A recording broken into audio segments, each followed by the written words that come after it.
had to go to John the Baptist for John the Baptist to baptize him? How come is it that Jesus, who is the Son of God, will now go to just an ordinary man to baptize him? Have you ever asked yourself, why is it that Jesus Christ had to take this kind of step? But there's a reason. Yes. Now, we're going to talk about the meaning and significance of that baptism. Now, baptism here, we are talking about moving from death to life. Moving from death to life. It's a symbol of Christ's burial and resurrection. What Jesus Christ was trying to do at that point is trying to let you know that he is going to die for him to resurrect. It's a spiritual significance. He was trying to let us understand that for you to be able to be called God, Yes. and there will be a new you. That is what Jesus Christ is trying to explain. Now, if you turn your Bible to Matthew chapter 3, verse 9 to 11. If you are there, I'll quickly read. Matthew chapter 3, verse 9 to 11.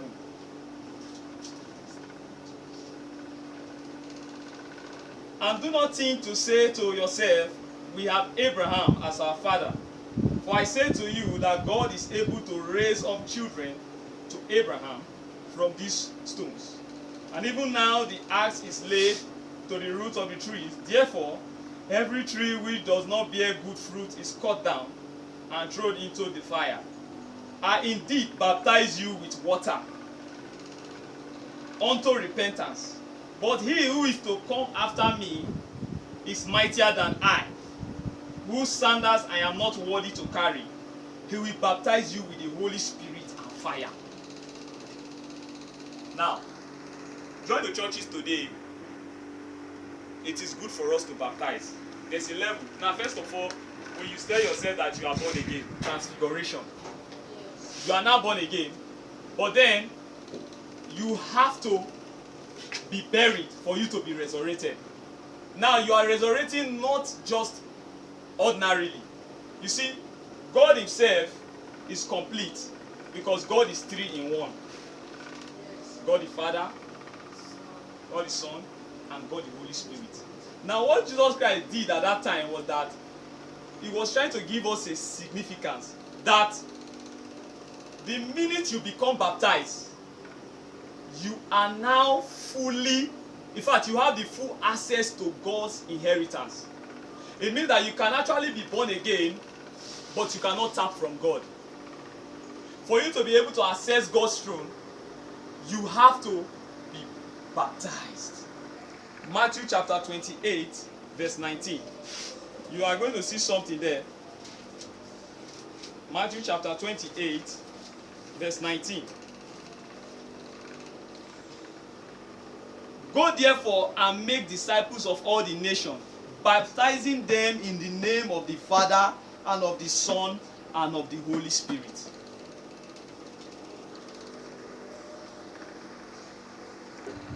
Matthew chapter 3, verse 13 to 17.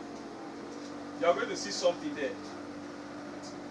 Matthew chapter 3, verse 13 was that he moved. And immediately, after the baptism, the power of God came upon him. And from that day, Jesus was transformed. Yes. So, for you to really call yourself a child of God, you must have or possess the power of God in you. Then you can now tell yourself that, indeed, you are born of God. Then Jesus was led up by the Spirit into the wilderness to be tempted by the devil. And when he had fasted for 40 days and 40 nights, afterward he was hungry. Now when the tempter came to him, he said, "If you are the Son of God, command that these stones become bread." But he answered and said, "It is written, man shall not live by bread alone, but by every word that proceeds from the mouth of God."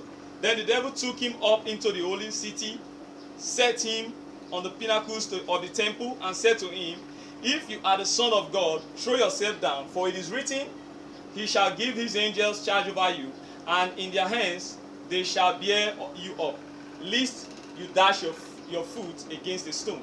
Then Jesus said to him, It is written again, You shall not tempt the Lord your God. And after all these temptations and everything, Jesus Christ rebuked the devil. So, the first thing we are going to talk about here, baptism. In fact, when Jesus Christ, if you read through, when Jesus Christ was about to leave, if you go through your Matthew chapter 28 down, if you read down, you will see that at the end, Jesus Christ gave us a command when he was going. He said that we should follow his example. That means everything that he has done, you are born again. After a while, you register, and then the pastor will have to take you.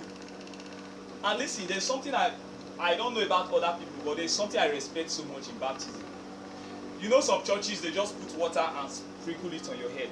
Yes. To me, I remember when there's a church I was attending before. I remember the day the pastor booked a day for all of us to go for baptism. And then I went home.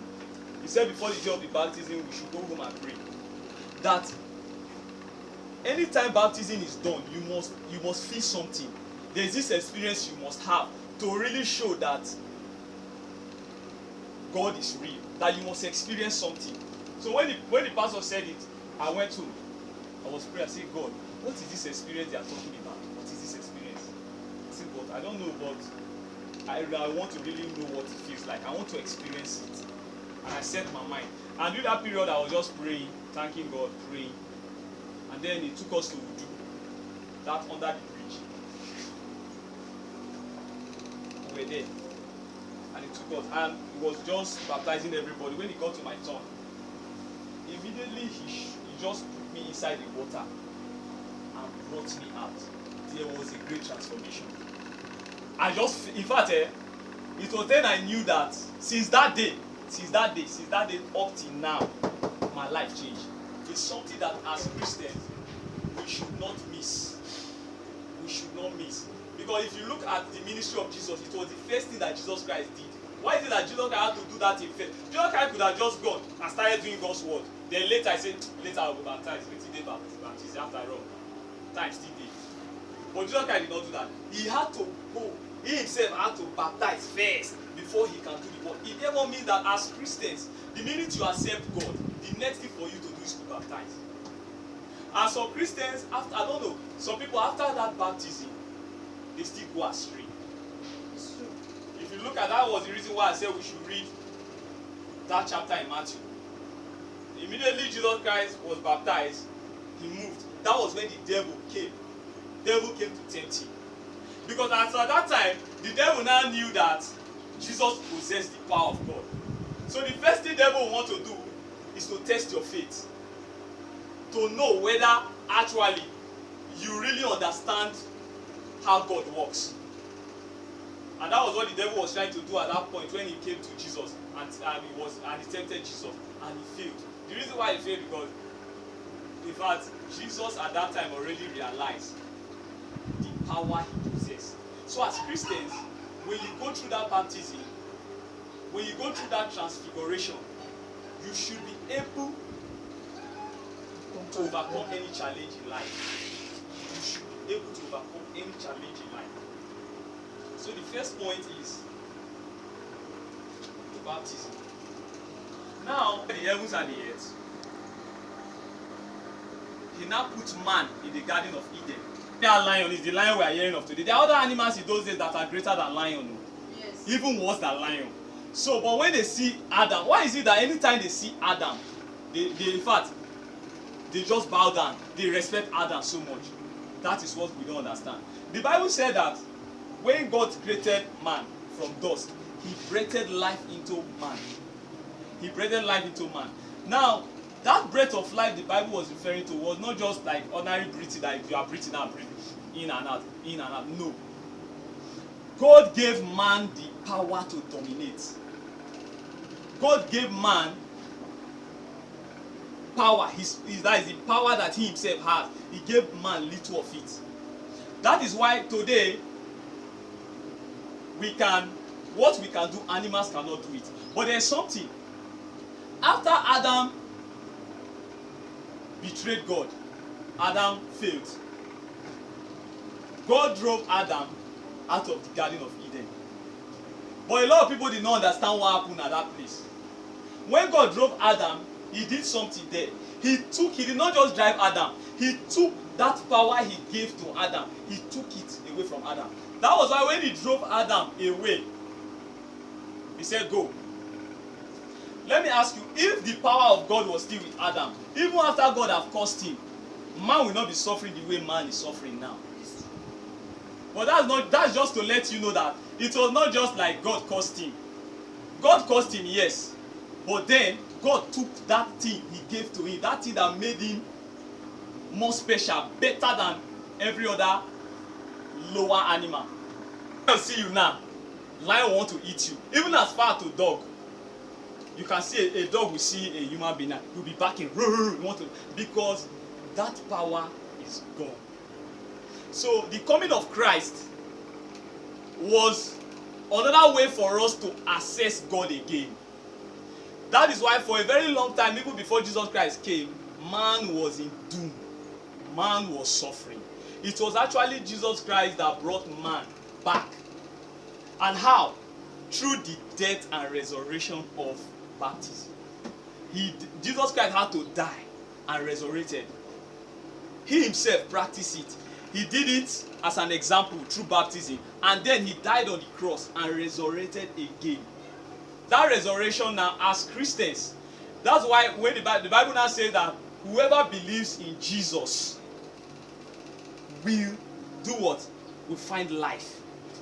That means if you are a Christian, you can still suffer. Yes. Why? Because yes, you know that you are a Christian, but do you really have life? A lot of us, you can't say that. Example, I cannot tell you now that I love you and I'm harming you and I'm still hurting you. I can still go to your back and lie against you. I can still go to your back to crucify you. It's not possible. If you are telling somebody that you love this person, even when the person is not there, what you will do for the person when the person is seeing you is what you will still do for the person behind the person's back. That is love. So that is how it is with the principle. See, this we as Christians, we are no longer physical. We are Matthew chapter 2 verse 19.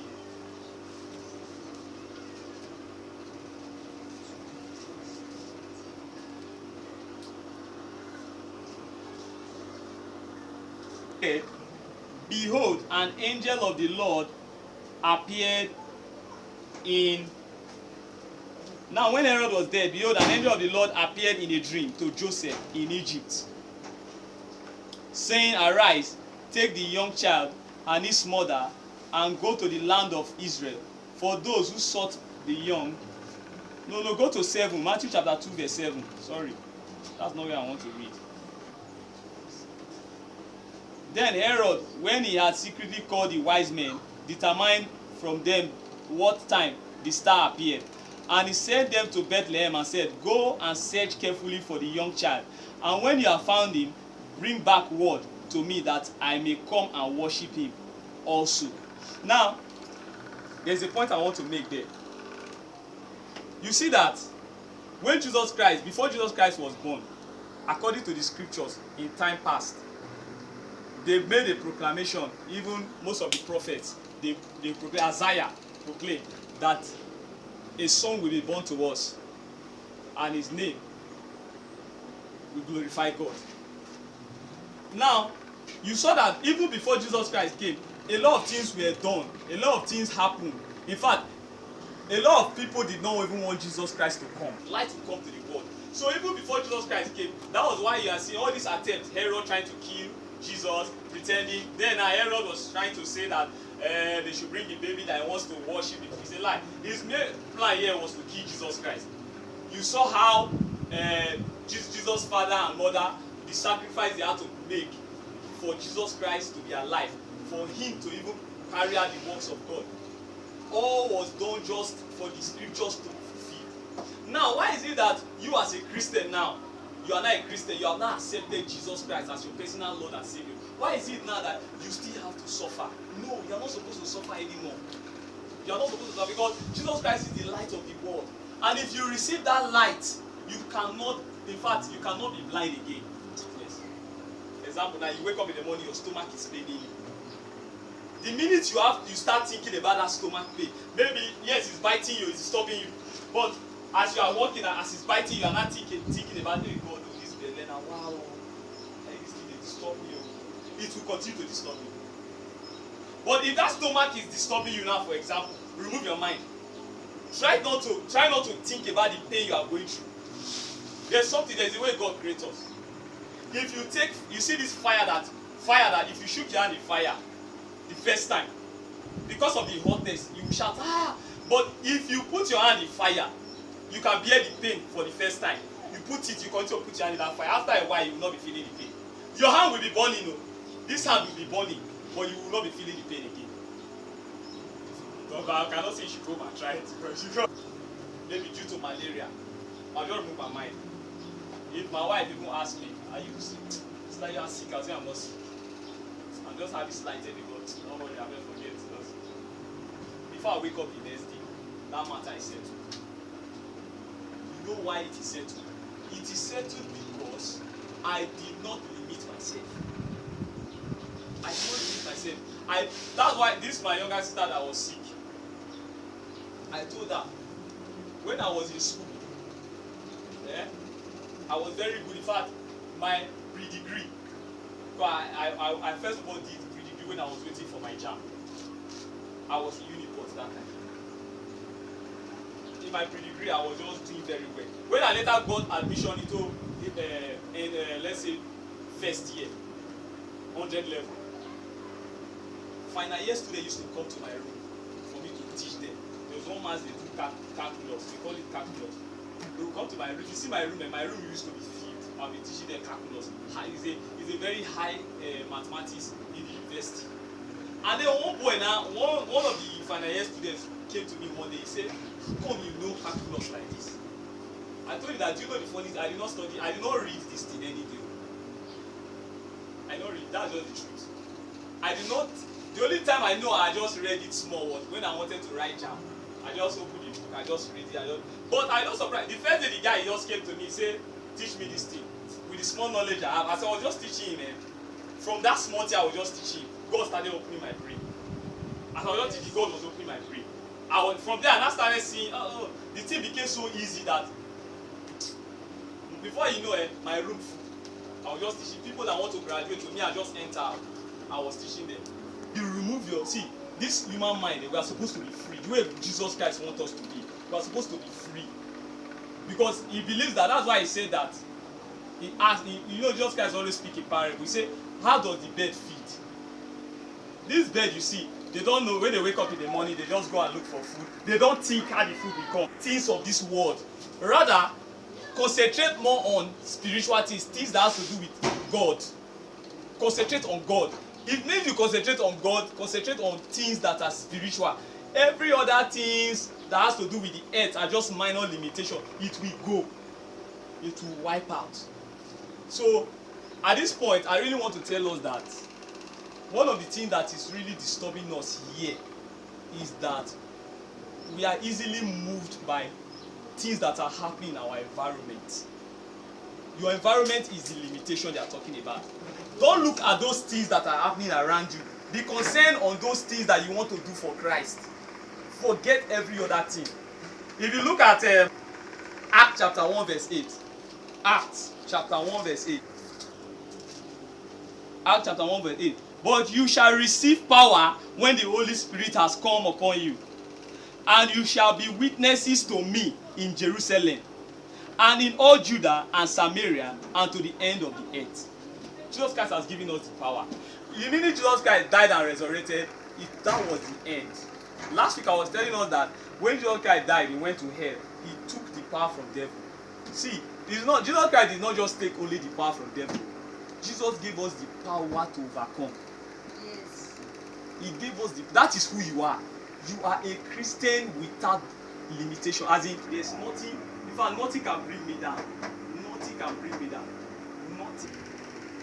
One of the teachers there was asking me, he said, why is it that when before I told them that it's very simple. Why is it that we always complain? He was asking me a question, but I was replying with a question. I was not asking him now that why is it that you always complain? He said I'm complaining now because of the problems of life. I said, why is it that there's a problem of life? He said there's a problem of life because in this earth there's always problem. I said, who told you that in this earth there's always a problem? It's a lie. He said, what do I mean? I said the only problem we have is us. The earth does not have problem. It's human beings that have problem. That means if you want to be without problem, don't be a problem. It's a very simple thing. If you don't wish your neighbor bad, bad will not come to you. It's true. If you are here, your thought is always good. You see your neighbor, you love your neighbor. See, no matter, even if that neighbor, let them be 100, let them plan to kill you, it can never work. You don't even need to pray. Don't waste your time to pray. Just go your way, be doing your normal thing. Let them gather. That's why the Bible says, surely they shall gather. But in their gathering, they will do what? Scatter. You don't even need to pray. There are some things that we just carry pray. We just pray. Just because we want to pray. Don't pray. Just go. As long as you are free, madam, you see them, greet them. Even when they are trying to do the evil, you know that they are talking about you. Don't worry yourself. Go your way. Don't think about that thing. When you are limiting yourself is when you now go and tell your friend, yeah, you know, see, I see Mama Emeka today. He dey gossip. He dey gossip with other people. By you telling your friend, you are limiting yourself. And give me money. Those are limitations. I was working I was doing that 6,000 naira work. I was going to school. Do you know that 6,000 naira was able to pay my school fees then was about 40-something thousand. I was not staying in school hostel. I was staying outside. That 6,000 naira was enough. One day, the owner of the school asked me, he said, is it this money you are using to pay your school fees? I said, yes. He said, how are you doing it? I said, me, I don't know how I'm doing it. And it's just the truth. I don't know how I used to do it. But it just happened. And there is no time that I did not pay my school fees. Before other people pay their school fees, I always first them to pay my school fees. What we are saying here is that it's because of the mindset you carry. Your mindset matters a lot. Don't think evil. Don't think evil. Evil will never come to you. Don't worry yourself about things that are supposed to worry you. Don't worry yourself about it. Just live a simple life, a free life. Now we are going to look at another scripture. Now let us look at another point. The day of Pentecost. Something happened. The day of Pentecost. Go to Acts chapter 2, verse 1 to 4. Acts chapter 2, verse 1 to 4. Now when the day of Pentecost had fully come, there came a sound from heaven as of a rushing mighty wind, and it filled the whole house where they were sitting. Then there appeared to them divided tongues as of fire, and one sat upon each of them. And they were all filled with the Holy Spirit and began to speak with other tongues as the Spirit gave them utterances. Now, what are we talking about here? This was the promise of Jesus Christ to us. The day of Pentecost. Your body, you must be pure. You must be pure, free from sin. So, sometimes it's not as if trouble will not come. Trouble will come. Now look at the story of Job. Job was a friend of God. And then the story of Job is a story that will even make you fear God the more. Yes. Job was a friend of God. Now, do you know that before devil had to tempt Job, he saw a strong power around Job that cannot, in fact, with that power, devil cannot penetrate. He cannot go. He doesn't have thing covering you. Nothing can hold you down. Now, devil have to go and take permission. Then what God simply did was that he just opened one small gate for devil and said, "You pass." That was what God just did. It's not that he left Job totally. He just leave one small door and say, "Your pass, enter." And Job and the devil went, and that was when he started. And at that point when he was afflicting Job, something happened to Job. Job sinned. How? Faith. Through his faith. Job no longer had faith. In fact, his faith was dropping. His faith was dropping. A righteous person, do you have faith? If something serious happened to you, will you still remember God? That's how you know that you have faith. Job's faith dropped. At that point, Job was no longer that Job he used to be again. And the devil was happy. He said, "Hey, today." Now, at the end of the day, when Job started realizing that no, this step I'm taking is the wrong step. This is the wrong approach. I shouldn't go like this. He started asking for forgiveness. He started rebuking those things he has said before. Faith came again. It could destroy our life. So, what we should learn is true righteousness. In fact, it's not easy to be righteous. Yes. But that is why Jesus said he will pour out the Spirit of God on us. Yes. Because he himself knew that it was because of the Spirit of God. That was why he was even able to overcome till that time of his crucifixion. Yes. If not for the Spirit. So also he knew that earth is a horrible place. Yes. A lot of things he wanted me to do. That when am I even going to start? You know the story of Moses, how he left Egypt and how he ran away. But when he killed an Egyptian, he now left. And after a long time, he was just an ordinary man, in fact, because he was working something like a shepherd. He was just there until when God called him. In fact, that was the time that God wanted to use him. He was not even ready. Moses was a very stubborn man with hot temper. Yes. Was stubborn. But even with that, he still had to make sure that he used Moses. That thing that is running away from, God said, "No, I must use you." And at the end of the day, this place we read now was the encounter. What happened? Now, what we are trying to say here is that there's nobody that will come in encounter with God that will still remain the same. It's not possible. Moses has understanding who you are is what we are talking about. And the last point for today is, let me tell you again, I always tell people, the name they give to you matters. It matters a lot. That is why as a Christian, as you are growing older, there are some names that are satanic. Yes. Your parents give you that name but they don't know. To them, anytime you say it in the realm of the spirit, something is happening. So as you are growing, tell yourself that you want to change your name. If you go to the higher institution, a lot of students you see in the university, your name itself should glorify God. That is why, if you look at the Bible, all those people you see, those of them that God changed their name, God did not just change their name for any reason. God knew that before I can use this person, I have to change this person's name. What is the name of this person? No, this person cannot have the Spirit of God in him and be bearing this name. It's not possible. That means your name can be a hindrance. Have access to these three personalities. You now have access to them. It therefore means nothing can limit you. Nothing can limit you in this life. Anywhere you go, you take. God should pour out His Spirit on us. That is going to be our first prayer this evening.